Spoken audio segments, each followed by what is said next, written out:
Ya, selamat pagi untuk kita semua.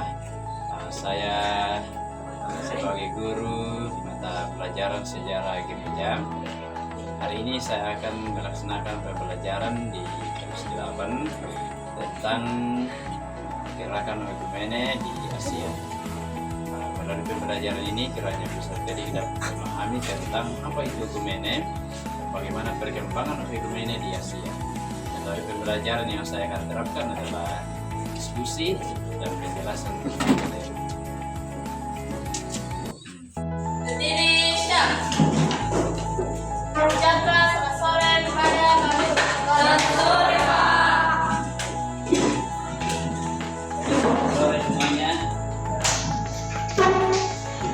Sehat?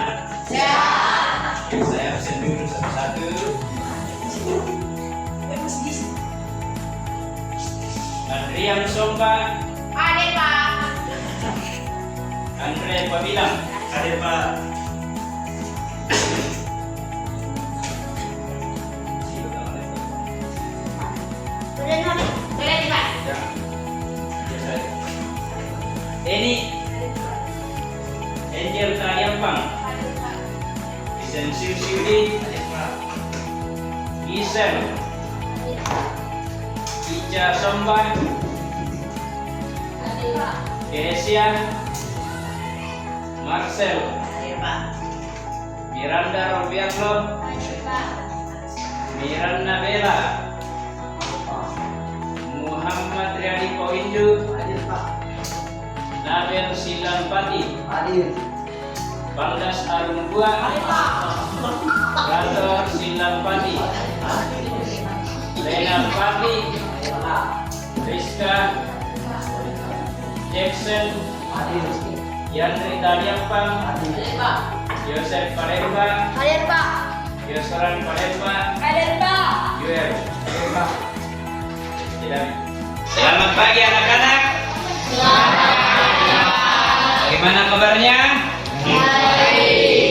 Oke, hari ini kita akan belajar tentang sejarah gereja dengan tema Gerakan Oikumene di Asia. Siap untuk belajar? Siap. Kita akan memulai pembelajaran kita hari ini. Kita mulai dengan doa yang dipimpin pujian oleh Andre dan perwakilan doa dari Nisa. Silakan maju ke depan, pimpin kita dalam doa.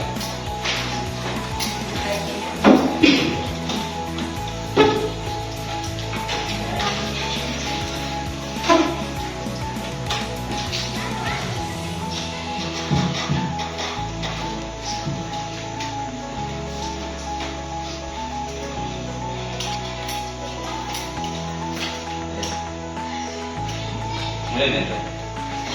Sebelum kita memulai pelajaran kita, mari kita bernyanyi terlebih dahulu. Dengan jemaat 425 berkumandangkan suara dari ayat seberapa.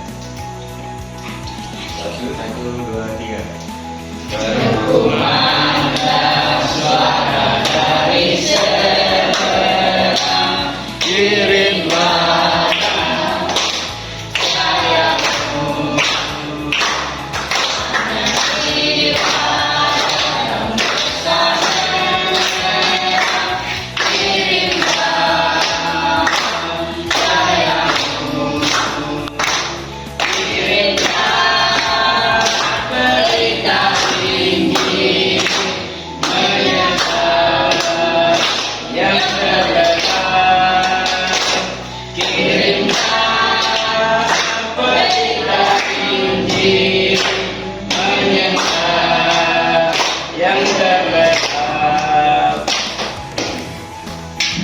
Jiwa kita menanti-nantikan Tuhan, dialah penghuni kita dan solusi akan kita berdoa. Tuhan saat kami mau belajar, berkatilah kami agar bisa belajar dengan baik. Berkati juga Bapak Guru yang mengajar kami, memberikanlah kekuatan setan yang bisa mengajar kami dengan baik. Berkati juga kedua orang tua kami yang masih berangkat, dan berikanlah kekuatan setan yang bisa mencerna dengan baik. Demikian menurut kami dalam Yesus kami berdoa. Amin. Terima kasih, silakan duduk. Yang lagi sebelum hadir, Mbak. Apakah semua hadir atau ada yang sakit? Semua hadir? Hadir. Puji Tuhan, semua hadir. Kita akan memulai pembelajaran kita. Sebelumnya kita akan tes otak dulu. Kita akan tes breathing dulu dengan menonton video. Nah, sebelum kita mulai pembahasan kita tes otak ringan-ringan dulu. Caranya sangat mudah. Tinggal sebutkan warna huruf yang muncul dengan cepat dan tepat, bukan warna hurufnya, bukan tulisannya. Sekali lagi, warna hurufnya, bukan tulisannya. Siap? Siap. Oke, kita mulai. Semua garis suaranya. Hijau, biru, biru, merah, kuning, merah, hijau, kuning, ayo kita ini merah, biru, kuning, hitam, hijau, biru, biru, kuning, biru, hitam, merah, kuning, hijau, hitam. Oke, sekali lagi ya. Ayo.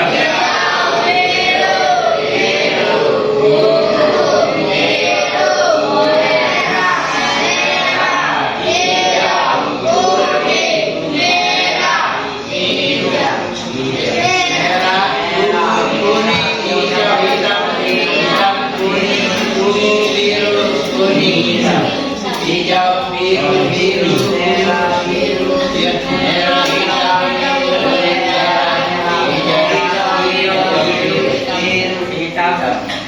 Oke, thank you. Tepuk tangan dulu. Oke, baik, kita mulai pembahasan kita hari ini. Topiknya adalah semua baca 1, 2, 3. Gerakan oikumene di Asia. Kita mulai dengan arti oikumene. Mau tahu artinya oikumene? Mau. Ya, kita mulai. Kata oikumene itu dalam bahasa Inggrisnya disebut dengan sama-sama ekumene. Apa? Ekumene. Yang berasal dari bahasa Yunani ada dua katanya. Yang pertama yaitu oikos, yang artinya rumah, dan satu lagi monos, yang artinya satu. Jadi oikumene adalah satu rumah. Sekali lagi, oikumene adalah satu rumah. Nah, kita baca sama-sama 1, 2, 3.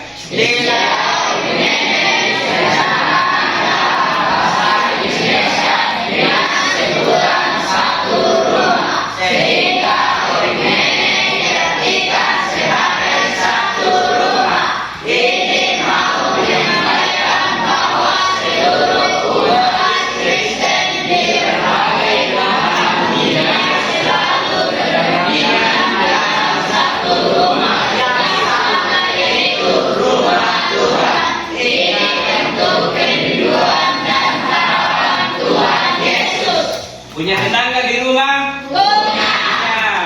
Jadi oikumene itu sama artinya dengan tetangga kita. Saya punya tetangga di rumah, Yosran. Saya punya tetangga di rumah banyak. Jadi tetangga saya itu saya artikan sebagai satu rumah. Satu apa? Satu rumah. Sama dengan gereja. Walaupun kita berbeda, saya gereja Toraja, Yosran GKSI, Valdas Katolik, yang lain itu gereja lain, tapi kita satu rumah. Apa rumah tak? Bumi. Oke, lanjut. Kita akan mempelajari tentang lahirnya oikumene. Apa yang melatar belakangi si oikumene? Yang pertama apa?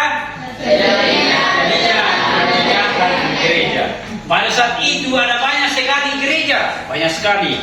Sama di hari ini ada banyak gereja, ada Katolik, ada Presbyterian, ada Sinodal, ada gereja Toraja seperti kita.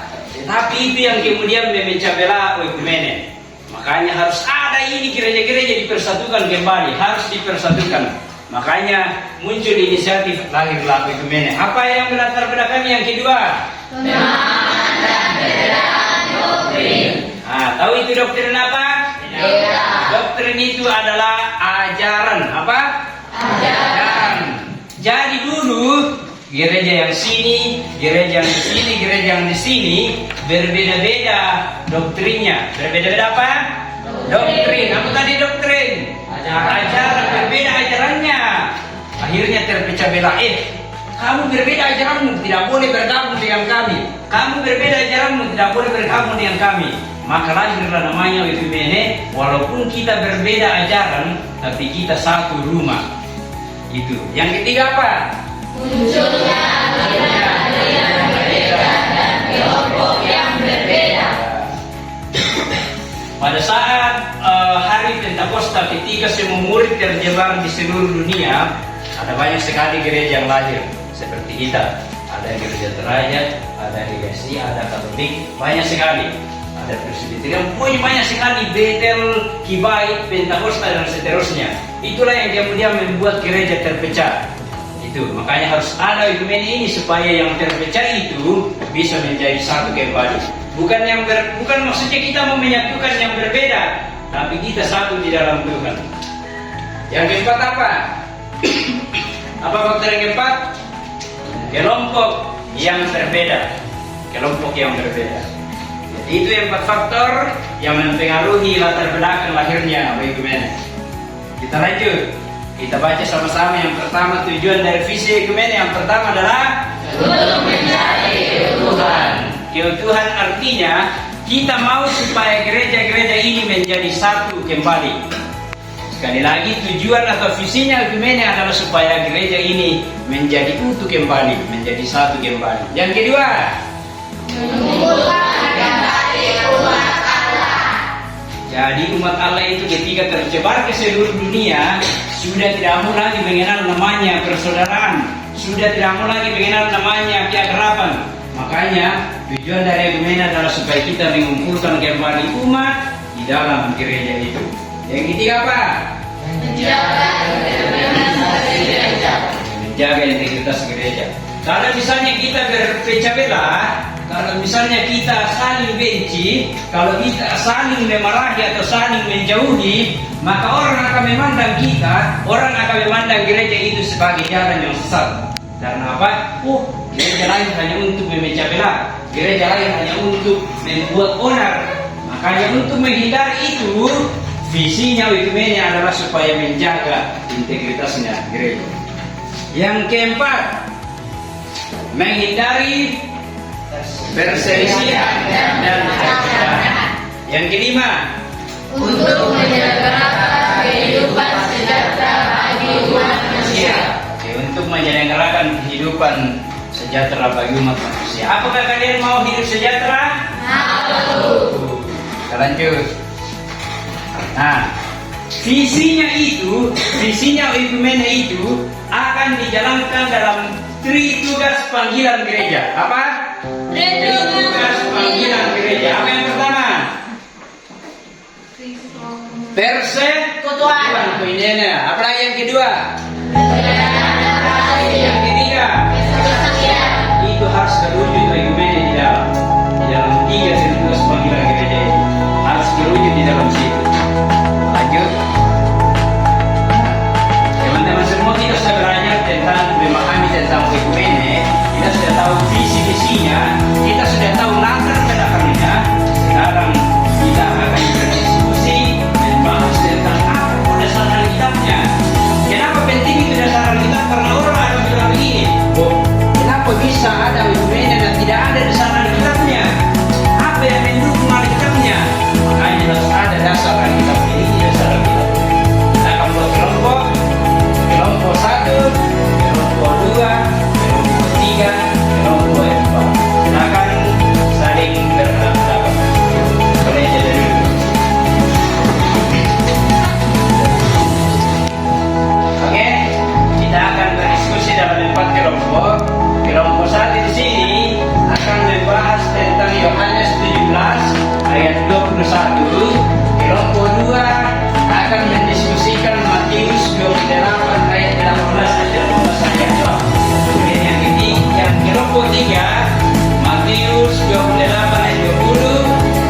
kelompok Evangelis Sarah 1 ayat 8. Nah, masing-masing kelompok mendiskusikan apa pesan untuk gerakan Ekumene di dalam situ. Oke? Oke, silakan diskusikan.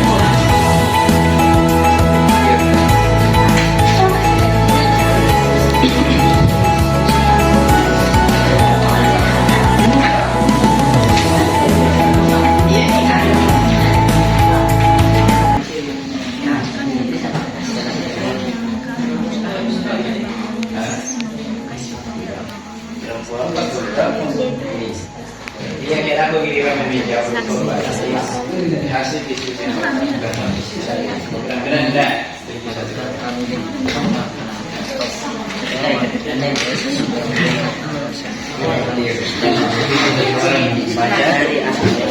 Itu tak ada dengan baca.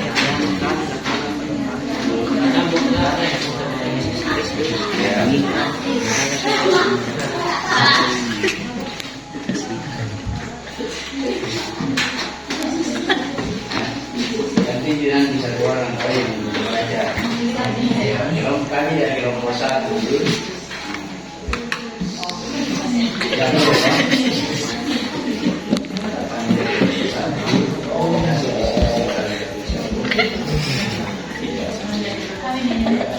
Benar tidak? Enak kamu enak. Kami dari kelompok 2.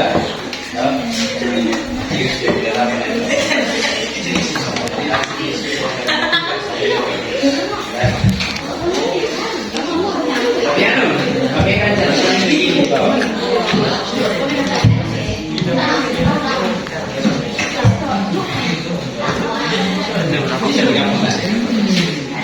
Oke, sudah? Oke, baik. Kita akan mendengarkan hasil diskusi dari setiap kelompok. Kita akan mendengarkan dari kelompok 1, kelompok 2, kelompok 3, dan kelompok 4 tentang apa pesan untuk gerakan Oikumene yang terdapat dalam teks Alkitab itu. Oke, kita mulai dari kelompok 1. Silakan berdiri untuk menyampaikan apa pesannya. Di pelan-pelan saja dibaca.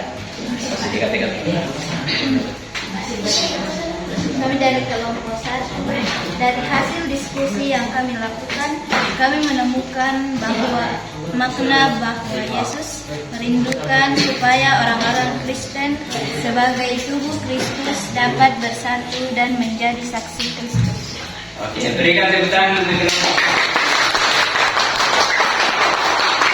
Saya menjadi tubuh dan menjadi saksi Kristus. Oke, kelompok 2. Silakan berdiri dan menyampaikan apa pesan dari teks Alkitab itu. Kami dari kelompok 2, kami akan mendiskusikan Matius pasal 8 ayat 18. Dari hasil diskusi kami yang kami lakukan, kami menemukan makna bahwa Yesus merindukan agar semua orang Kristen mendapatkan baptisan dalam nama Bapa, Anak, dan Roh Kudus. Oke, tepuk tangan untuk kelompok 3.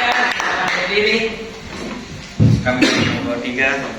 Dari hasil diskusi yang kami lakukan, kami menemukan bahwa Yesus Kristus menginginkan bahwa kita semua dapat saling menasihati dan mengajarkan firman Allah yang benar kepada orang lain.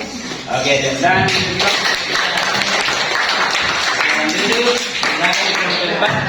menyampaikan apa pesan dari teks itu. Dari hasil kelompok kami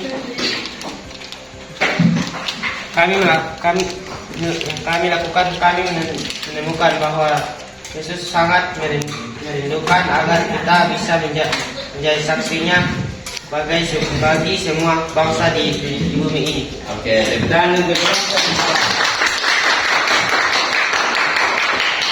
semuanya sudah mengetahui apa pesan dari Alkitab itu. Sekarang kita juga akan mendiskusikan tentang apakah gereja tempat kita itu sudah hidup dalam Oikumene. Itu yang pertama. Yang kedua, apakah kita wajib terlibat dalam Oikumene? Silakan diskusikan. Masing-masing saja menjawab apa-apa. Pertama, apakah gereja tempat kita itu sudah hidup dalam Oikumene atau dalam gerakan Oikumene? Kemudian apakah kita juga bisa terlibat dalam gerakan Oikumene? Sekarang tanya temannya di sebelah. Ya. Sekarang tanya, apakah gerejamu tempat beribadah sudah hidup dalam ekumene?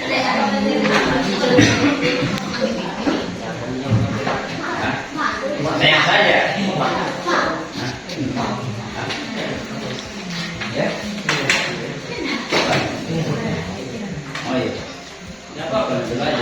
Sekarang diskusi yang saya tanya saja teman, bahwa apakah ini kan gereja sudah ikut dalam ekumene dan apa kita perlu terlibat dalam ekumene? Oke, sudah. Pertanyaan pertama, semua jawab. Apakah tempat beribadahmu sudah hidup dalam ekumene? Sudah. Semua sudah? Sudah. Kita peduli dengan sesama?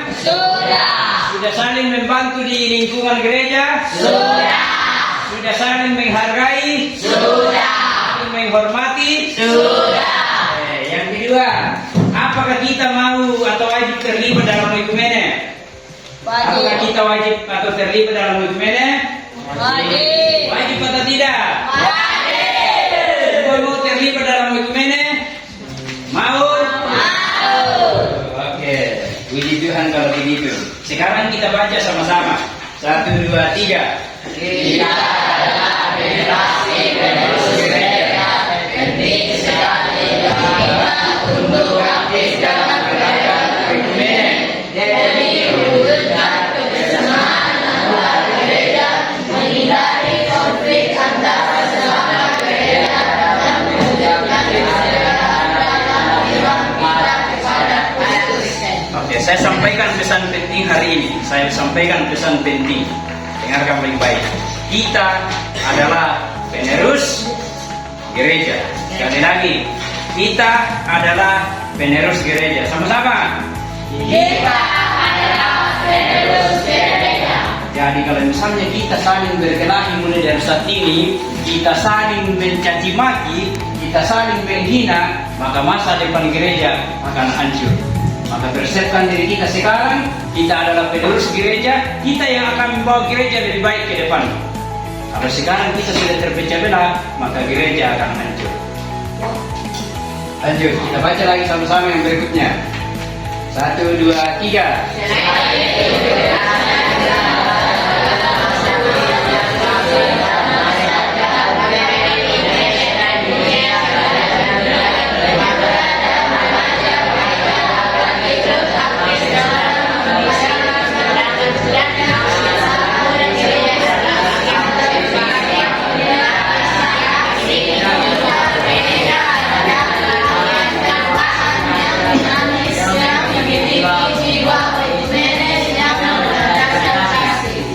Sama-sama.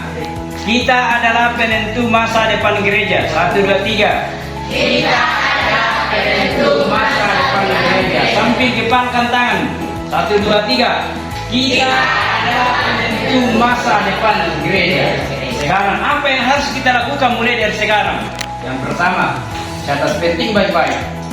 Langkah yang pertama sama-sama, membangun relasi tanpa perbedaan. Baca sama-sama. 1, 2, 3. Membangun relasi tanpa perbedaan. Sekali lagi. Membangun relasi tanpa perbedaan. Mau? Mau. Berarti kalau misalnya dia memiliki wajah atau kulit yang hitam, apakah kita hindari? Tidak.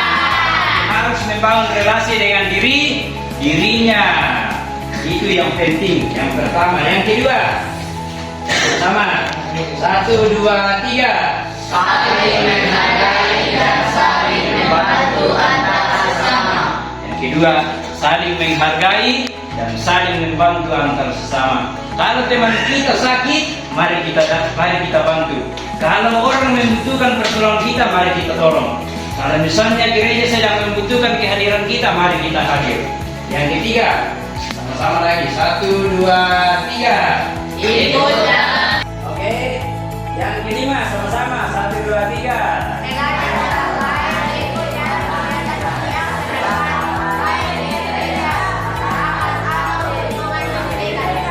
Mari kita ajak orang lain untuk terlibat dalam kegiatan masyarakat, pendidikan pendidikan dan gereja. Mengerti semuanya?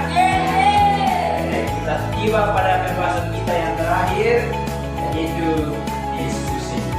Silakan ada yang mau bertanya, angkat tangan. Oke, dari kelompok 1 silakan bertanya berdiri dan menyampaikan pertanyaannya. Oke, pertanyaan dari kelompok 1 adalah siapa yang kemudian memulai gerakan Oikumenes? Tetap belum ada lagi. Oh iya, dari kelompok 2 silakan. Gimana cara kita membangun gerakan Oikumenes? Oh iya, sekarang bagaimana cara kita membangun gerakan Oikumenes di sekolah? Kita jawab dulu. Depan yang sudah bertanya.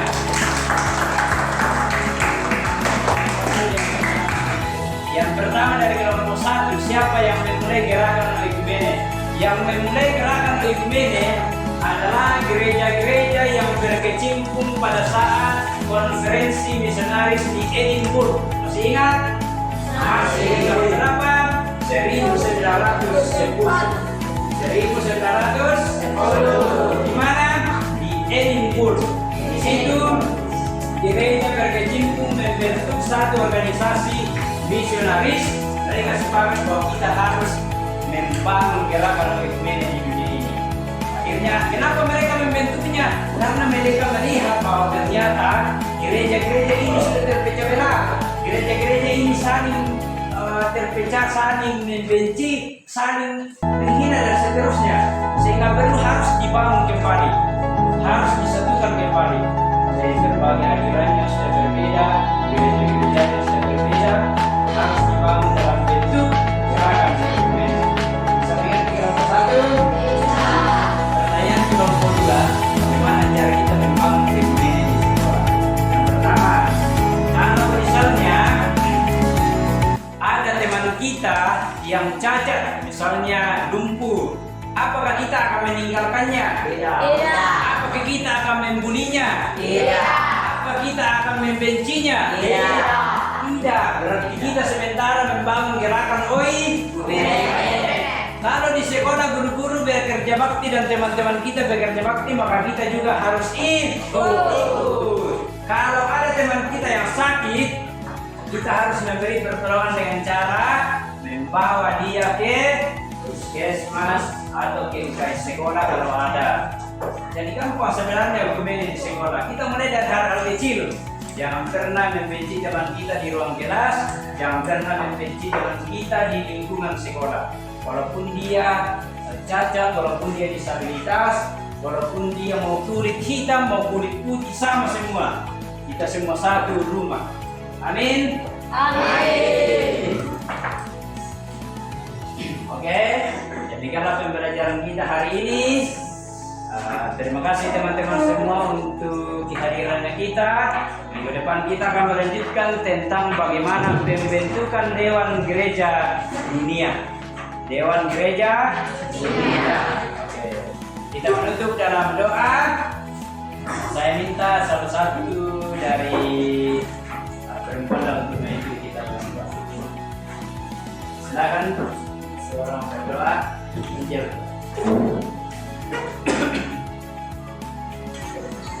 Tuhan kita berdoa bersyukur kami berkasih tolongmu sebanyak Anda sebesar Tuhan dan mau pulang berkat kami segera juga sampai di rumah kami masing-masing. Dan juga berkat Tuhan selalu berkami setiap hari dari dalam kesempatan dan bisa berkami hari. Dan juga di dalam kami yang selalu menjadikan kami dari dalam kesempatan untuk bisa mengaku untuk kami. Dalam Yesus Kristus,